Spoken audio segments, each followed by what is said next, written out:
Hey guys, what's up? Welcome to Skyworld. In this video we're going to visit Cambodia. Cambodia is not the most talked about country in the world, and before coming here I didn't know much about it except for the fact that it's hot and humid and has a lot of ancient temples, but Cambodia is much more than that. White sand beaches, bustling cities, huge night markets, delicious food, and friendly people. Today Cambodia has a population of 17 million people. Buddhism is enshrined in the constitution as the official state religion and is practiced by more than 97% of the population. Over the last 20 years the country has come a long way. Infrastructure has improved greatly, tourism is on the rise, and the number of hotels has doubled since 2010. So let's start. Where's Cambodia? The country is located in the southern portion of the Indochinese Peninsula in Southeast Asia, bordered by Thailand to the northwest, Laos to the north, Vietnam to the east, and the Gulf of Thailand to the southwest. Let's take a look at the major cities first. The capital and the largest city of Cambodia is Phnom Penh. Today it's a huge metropolis. Welcome to Phnom Penh, the largest city in Cambodia. It has a population of over 2.2 million people. The capital offers cultural and historical attractions, the biggest of which is the Royal Palace. Of course, the first and the most obvious place to start your introduction to Phnom Penh is the Royal Palace. It's been occupied by Cambodian monarchs since it was built in 1866.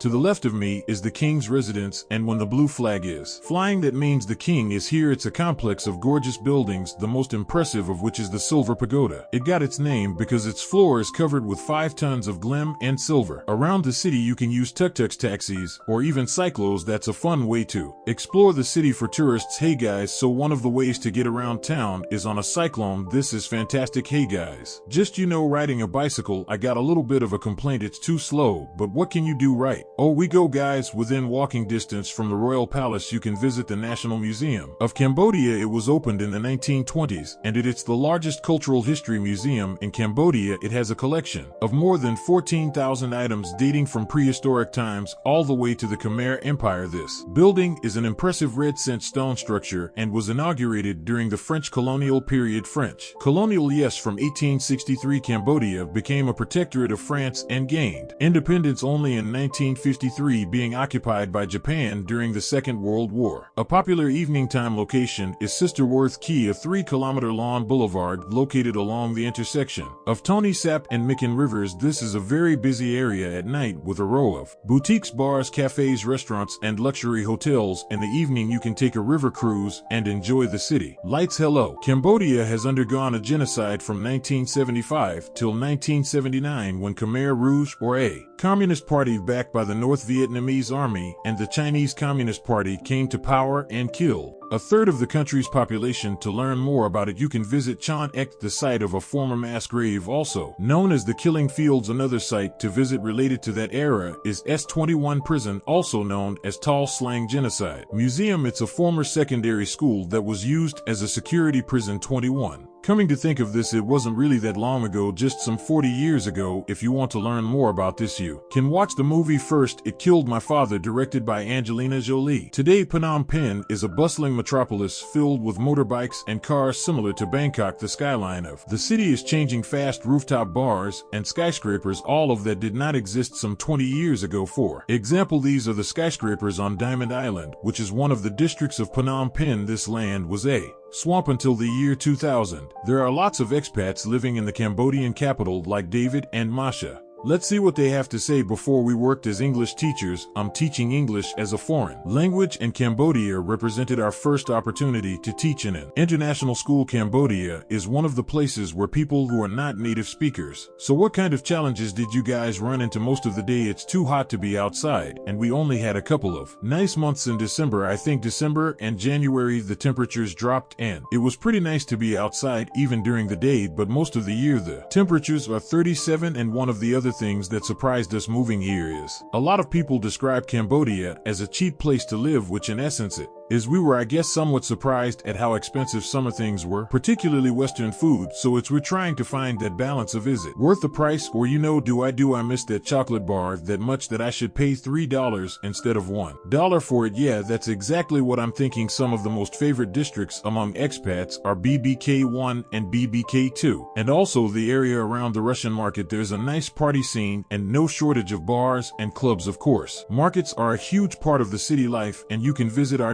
Deco Central Market in the very heart of the city. This is the Central Market, guys, the biggest market in Phnom Penh. There's a new modern neighborhood called Europarks that's a really nice neighborhood, guys. It's a modern residential area with look-alike individual houses, but what makes it stand out is a cool park in the middle with a river and replicas of famous European and international buildings like Big Ben and Sydney Opera. Fabulous. Alright, it's time to move on. How was I? Traveling in Cambodia, normally I would rent a car, but in Cambodia foreigners can only rent a car if they have a Cambodian driver's license, so I hired a driver, and that's him, Moon and driver. Hey, this is how we're gonna do it. From Phnom Penh, we're gonna go to Siem Reap, Battambang, Sihanoukville, then take a ferry to Koh Rong Island, then back to Sihanoukville, Kampot, and back to Phnom Penh. Ready, let's go. The second largest city of Cambodia is Siem Reap. It has a population of 245,000 people. Siem Reap is a small town with a business center with endless bars, restaurants, hotels, and night markets. But that's not why people come here. What are you buying today? It's popular in Montours because of its majestic ancient temples, and specifically Angkor Wat, which they call the crown jewel of Cambodia. Angkor Wat is the largest religious monument in the world. Think about it. It's located on the site, measuring 162 hectares or 402 acres, while originally it was constructed as a Hindu temple dedicated to the god Vishnu. During the times of the Khmer Empire in the 12th century, the construction took 28 years. Towards the end of the 12th century, it was transformed into a Buddhist temple. The height is 65 meters and no building and Siem Reap is allowed to be taller than that. Khmer Empire was named for Cambodia back in 802 AD when Jayavarman II Egmer Prince founded and became the ruler of Khmer Empire, which flourished for 600 years. They'll offer you to go see it at sunrise or the sunset, and I think sunset is a better deal. Sunrise for me was miserable, waking up at 4:30 in the morning to be there at 5 only to sit there for an hour and a half, fallen asleep, sweating because it's already hot and humid, only to realize that sunrises are not as reliable as sunsets. Angkor Wat is just one of approximately 50 Buddhist and Hindu temples in the area. Besides Angkor Wat, you can visit many other temples like Thop Ran Temple, that's been nicknamed Tomb Raider the temple due to its depiction in the film Lara Croft Tomb Raider from 2001. Bayon Temple, that's famous for its 216 stone carved faces on the temples towers. Priyan Temple, Prerap Temple, Nik Polan Temple, and many others. At past with 3 days will cost you around $60, but it's not for everyone. Let me tell you, I was exhausted up to 2 days of visiting temples. In the evening, you can visit one of the city's Abzari dance performances that comes with the dinner. I loved it. Traditional dancing and fighting, good music, and good food.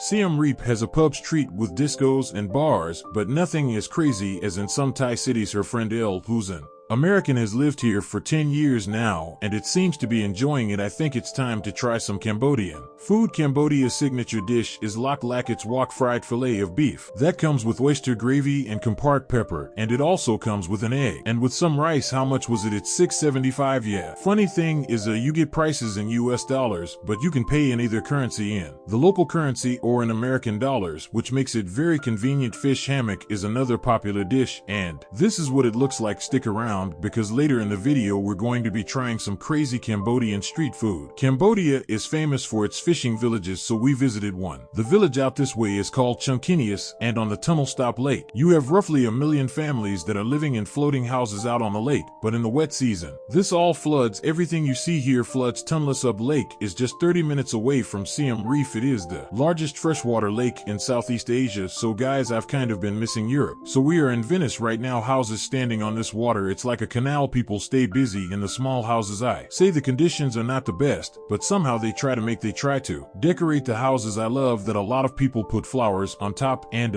it seems like a pretty friendly community. That's my impression. Are you cooking rice? Ian means Shio. Alright, moving on now, let's drive to the third largest city in Cambodia, and that is Battambang. The population today is 119,000 people. The city was founded in the 11th century, and it lies along the Sunkare River, a tranquil small body. Battambang is often overlooked. Sure, it doesn't have wide sand beaches, big city nightlife, or big name temples like Angkor Wat, but at the same time it offers laid-back vibes. It's affordable, and it doesn't have heavy traffic or crowds of tourists. Central point in Battambang is Central Market. Koh old Baysar net built in the 1930s. This old part of town around the market is enjoyable to explore on foot. Lots of coffee shops, hotels, and French colonial architecture. Take the time to explore the back streets too. Okay, I'm now walking the back streets of Battambang, and it's just so interesting until today. There's a rat, guys, there. It is gonna get it now. Look at this rat. What you got? One of the most famous colonial buildings is Sullah Hayat, the former governor's residence. Okay guys, let's go. Visit Battambang National Museum. Follow me now. It's a museum with artifacts from local Khmer temples. North of the center you'll find the ruins of Egnam, an 11th century pagoda with sandstone carvings and a huge statue of Buddha next to it. Impressive, very much indeed. Another fascinating temple in the area is White Banan, and it was built in the 11th century under King II, but in order to see it we'll have to climb a lot of stairs. You guys ready? Let's go for it. It's a mountaintop mid-11th century ruin consisting of 5 towers arranged in the Quinkings Forum. Reminiscent of Angkor Wat, takes about 20 minutes to climb it, but the view is worth it. Battambang province has always been the leading rice-producing region of the country. We were visiting Battambang at the time of the preparation for the Cambodia New Year. Oh, she fell, come on, tell me what's going on. So he's the boss, he's the budget, he stay in the Middle East, yeah, you look, yeah, okay, and then done. He ran away, he swing. Okay, it's a 3-day public holiday that starts on the 13th or 14th of April, the harvesting season, when farmers enjoy the fruits of the labor before the rainy season. Thank you. Oh yeah, but I'm born. Just great impression of the city. I love how friendly people are, and I love the celebration getting ready for the quiet new year, which is going to be tomorrow. Some of the cool things to do outside the city is visiting the Bat Caves.